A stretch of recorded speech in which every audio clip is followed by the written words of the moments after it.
Hello, everybody. Happy Wednesday afternoon. Hope yours is going well. We've got another Seahawks video to get to today, but first I want to give a shout out to all the subscribers, and special tip of the cap goes to the channel members, especially elite channel members, Brendon, Mikel, Hasher for MVP, VGK Tiger 75, Ryguy, Salacious, Crumb, Brendan Nelson's Haircut, TVO, It's Hoof, The Reno, 12th Man, Austin Roberts, and returning channel member, elite channel member, Scott Todd. All right, time for part two of our tight end review. Time for the sleepers at the position. So these guys, these six guys that we're going to be taking a look at today are guys that I expect to go in the 5th, 6th, 7th rounds or not at all. Meaning that if the Seahawks choose to not use one of their early picks on a tight end, these are the guys that I think they could pursue who could end up making an impact for the team at some point at least. So keep in mind that our top two tight ends for 2021 are going to be free agents next year. So the possibility for us stocking up in this area for the future does exist. And with that in mind, let's just go ahead and start with prospect number one. We already know what kind of tight ends we're looking for. We already kind of know the things that I'm prioritizing here. Although, again, I do want to say, because we are losing Everett and Disley in free agency next year, possibly, I think that any kind of good, effective tight end could be a reasonable target for the Seahawks in this area of the draft. So, prospect number one, Tony Poljan from Virginia. And this guy is a physical specimen. He's 6'7", 255 pounds, and runs a 4.840. So he's big, he's strong, he's tall, he's rangy, and he's a little bit slow of foot. So Tony Poljan, he kind of makes you think of Tyler Higbee, maybe. He's got the size, he's got the similar slow speed. Maybe this guy could be the complement to Gerald Everett. He did a lot of damage as a receiver at Virginia. He did not allow his relatively slow speed to prevent him from being a playmaker in the passing game, which is what we're kind of looking for here. Almost 500 yards in 2019 and over 400 in 2020, 10 touchdowns over 2 years at Virginia. As for where he might get drafted, Walter Football thinks he's going to go anywhere from the 4th to the 6th. Draft Network says 5th round, so does Pro Football Focus. ESPN says 6th to 7th, and Pro Football Network says he's probably going to go undrafted. I expect him to be a 5th rounder, personally, if I had to guess. So what we can say about Tony Poljan is his massive frame makes him both a mismatch in coverage and a good blocker. So he's got both those things covered pretty well. Despite his slow speed, he is a threat in the passing game for sure. He's good in the middle of the field. I saw a lot of highlights of him making plays over the middle of the field, just getting behind linebackers, making a play over a smaller defensive back. He's got very good hands, and he's got a strong motor. Now, as for some downsides, he's not a very good athlete, as you can see. When you're this big, you're usually not going to be a very good athlete, admittedly, but he's not a great athlete. He also needs to get better at winning 50-50 balls. As of right now, for somebody who's 6'7" and 255 pounds, you would expect him to be able to come down with those catches a little bit more often than he does. He's not a big play threat necessarily. He's somebody who makes a lot of, shorter receptions. He's not somebody who's going to catch a 5-yard pass and turn upfield and break a bunch of tackles to get a 30-yard gain or anything like that. He's not somebody who's going to burn down the field for an 80-yard touchdown or anything like that. He is more of a possession guy, but that's not the worst thing in the world. That's not without its uses. He might be a taller version of Will Disley, and there may be some real value there. We may be looking for a bigger and better version of Will Disley because our Will Disley is broken. But yeah, that might be his future in the NFL, but I like this guy. I think that his size and playmaking ability alone is valuable. So Tony Poljan is prospect number one. Let's go to prospect number two. This is Nick Eubanks from Michigan, another Michigan prospect. All right, so if we take a look at him, he's already 24, which is not ideal. He has the size and the speed combination, however, to easily make up for that. He's 6'5", 256, so he's built well. He's got a big frame, and he runs a sub 4.640. Very, very solid, very, very effective in that regard. Nice combination of size and speed. His collegiate stats, not very good, but like Nico Collins, well, his quarterback did not do him a lot of favors in college. So we know how that works sometimes. It happened to DK Metcalf. It can happen to anybody. His best season was 2019. He had 25 catches for 243 yards and 4 touchdowns. And that was enough to get him credit as a 4th to 6th round pick on Walter Football. And basically everyone else thinks he's going to be a 6th to 7th round pick. So I kind of expect this guy to go in the 6th round. Should be pretty easy to get with a very late pick. But I do expect him to get drafted.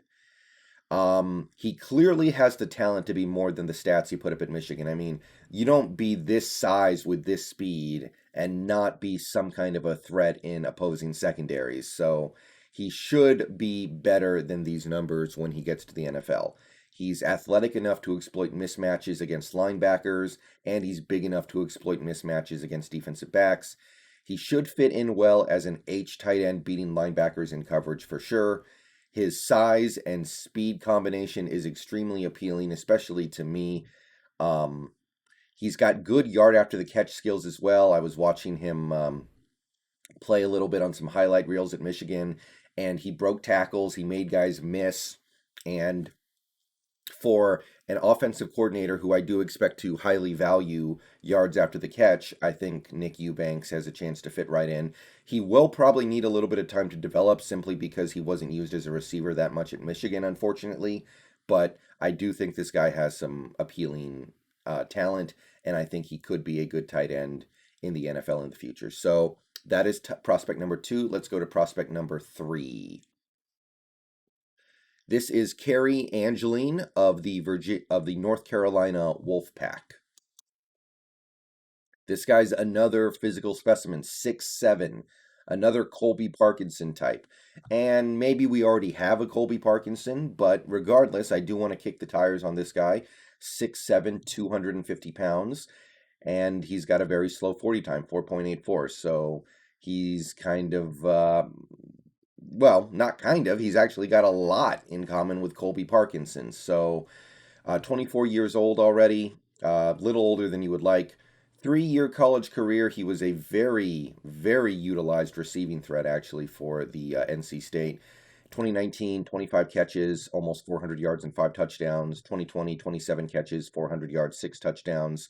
So he was used a lot, and these are stats you usually don't find for a guy who's going to be expected to be undrafted to a 7th rounder at best. In fact, of the 5 major publications I looked at, everyone thinks this guy is going to go undrafted. A couple of these sites thinks he's a fringe 7th rounder, but he is not a highly sought after prospect at all. But he's been very productive the last 2 seasons. He played tight end, he played slot receiver, and he lined up in the backfield for North Carolina State, so he's a versatile tight end. He can line up anywhere. His size automatically makes him a mismatch even at the NFL level. He's got great hands and ball skills. I saw him make some very nice catches in the back of the end zone at NC State. I saw him actually use his size to be a decent yard after the catch player. I saw him be tough on a couple of plays despite his relatively big size, so he's not afraid to use his big frame. He's a solid blocker. He knows how to use his length in that regard, although he's not great at it. And he's a limited athlete, as you can clearly see from his 40 time. You wouldn't expect a guy of this size who's probably going to go undrafted to be a great athlete, but he is a limited athlete, and he's not a great playmaker. He's more of a pass catcher. He's somebody who's going to make catches, and that's kind of the end of it. He's not necessarily going to turn a lot of 50-yard plays. He's not going to turn a lot of massive yard after the catch plays. Although I saw some highlights that I was like, okay, this guy's a bit of a baller. This guy knows how to make extra yards. So Carnell Angeline would be my number 3 prospect in this range. Let's go to prospect number 4. This is John Bates from Boise State. Interesting prospect. Couldn't find his age, but he's big, 6'6", 259 pounds, 4.840. So another Tyler Higbee facsimile. So maybe he could be the Tyler Higbee of the Seahawks. I don't know. Stats are not great. His best season was 2019, 22 catches for 273 yards, 1 touchdown, only 2 touchdown receptions in his career. So the stats leave you a little underwhelmed. He is expected to get drafted by most publications, however. I think this guy will probably be a 7th-round pick. Pro Football Focus has him as a 6th. Draft Network, Pro Football Network, and Walter Football think he'll be a 7th, a late 7th, and ESPN doesn't have him ranked. So, one thing I want to say about this guy before we get in is that he caught a lot of passes off of trick plays at Boise State, because you know how Boise State likes trick plays. So, that may or may not translate well to the NFL, something worth noting. Maybe this guy had his meager already stats inflated by playing in a lot of trick plays at Boise State. Hard to say. However, despite all that, my scouting report of him is he's big and he's tough. He knows how to use his size well. He's versatile enough to be a dangerous pass catcher and effective blocker in the NFL, so I feel like he's a pretty well-rounded player as well. He runs good routes and has solid hands, even though he didn't get to use them that often at Boise State. He's somebody who actually made a lot of plays down the field despite his slow speed. Again, mostly on trick plays. You don't know how that's going to translate, but I think he has a shot. He's slow and not a great overall athlete, as you would expect from a player who's expected to be a 7th-round pick. Probably never going to be more than a 3rd tight end in the NFL, but this team may find itself in need of a 3rd tight end next year when we see our top 2 guys leave. So there is some value to this team at that particular place on the depth chart. So that's my take on John Bates. Interesting guy to talk about. It will be intriguing to see if he fits in at the NFL after playing in a bit of an unconventional offense at Boise State. All right, now we go on to the next prospect number 5. This is Sean Breyer from Iowa. And this is another guy who didn't get used a lot, but I like his receiver-type talent. As you can see, he had 18 career catches at Iowa. You could fit his entire resume of receptions at Iowa into a single 5-minute long highlight reel on YouTube. But I think there's a little bit of talent here that wasn't fully exploited at the college level. 6'5", 246 pounds, 4.740, decent mix of size and speed. The Draft Network is the only publication that thinks he'll get drafted, and they think he'll be a late 7th. Everyone else here thinks he's going undrafted, which is probably the case for Sean Breyer. However, I think he's a good athlete for his size. I don't understand why Iowa didn't use him as a receiver a little bit more often. He's a good athlete for his size. He's got good ball skills. He made some big plays at Iowa. I know not a ton, as you can clearly see from his stats, but I do think that he had some skill at making big plays. I know he initially started as a wide receiver at Iowa, which gives him a lack of experience at the tight end position, so he's a very raw prospect. So it could take 2 to 3 years for a Sean Breyer investment to pay off. But I feel like there is more talent here than his eventual draft positioning will give away, because I expect Sean Breyer to probably go undrafted. So I feel like there's a little something here. I think he could be a capable undrafted tight end in the NFL. Lack of experience means it will be a while, but maybe we have a little bit of time to kill in developing a tight end. All right, so that's prospect number 7. Let's go to our 6th and final prospect. This is Matt Bushman of BYU.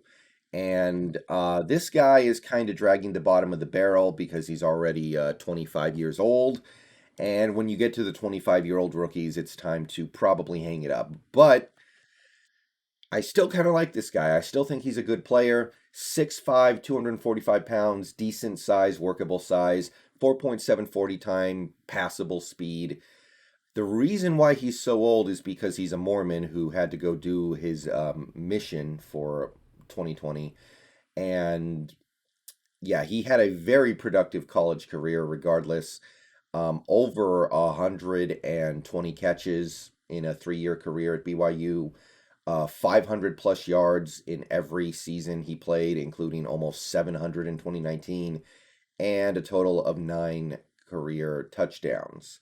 ESPN actually likes him a lot. They think he'll be a 5th rounder or even a late 4th rounder. Walter Football thinks he'll get drafted in the 5th to the 7th round, and everyone else thinks he'll go undrafted, although they do seem to think he will find a NFL team, at least initially. So he's a versatile tight end. He can align in multiple spots. He's a pretty good athlete for his size, which makes him dangerous. He made a lot of plays down the field. I saw him. He's a natural pass catcher. He has good hands. He's got a big catch radius. He runs good routes. He knows how to make good yards after the catch as well. And he's a willing blocker. I've watched highlights of this guy, and I was relatively impressed. He knows how to use his limited speed well. He gets open. He's relatively quick. He knows how to make guys miss. He knows how to use his route running to get open against tight coverage. He's not a great blocker, and he is older than the average rookie. There are some clear limitations here. He's probably capped out in terms of his talent and skill set because he's already 25 years old. So, yeah, this guy is probably somebody you only want to look at as a practice squad UDFA. But I kind of like him. He showed me something in college. I kind of liked what I saw. So, with that all being said, I think that'll wrap up the tight ends for this draft. That's 12 tight ends we took a look at today. I like all of them to certain degrees. Let's do a quick recap for the last couple minutes. The top end tight ends that I like: Pat Freiermuth, Brevin Jordan, Tommy Tremble, Hunter Long, Kenny Yeboah, Trey McKinney, Tony Poljan, Nick Eubanks, Carnell Angeline, John Bates, Sean Bayer, and Matt Bushman. So later today, we're going to do a stream discussing these tight ends, and anybody who wants to talk about tight ends in this draft, just come prepared to discuss it for a little bit. Should be about an hour-long stream where we just go over these 12 prospects and anybody I may have missed.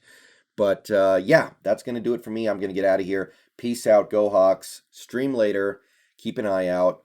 We're going to have a lot to talk about because I'm telling you guys, this team could use some tight ends, whether it be a tight end who can be a contributing rookie or a tight end for the future. We could use somebody. See you guys later. Peace out. Go Hawks.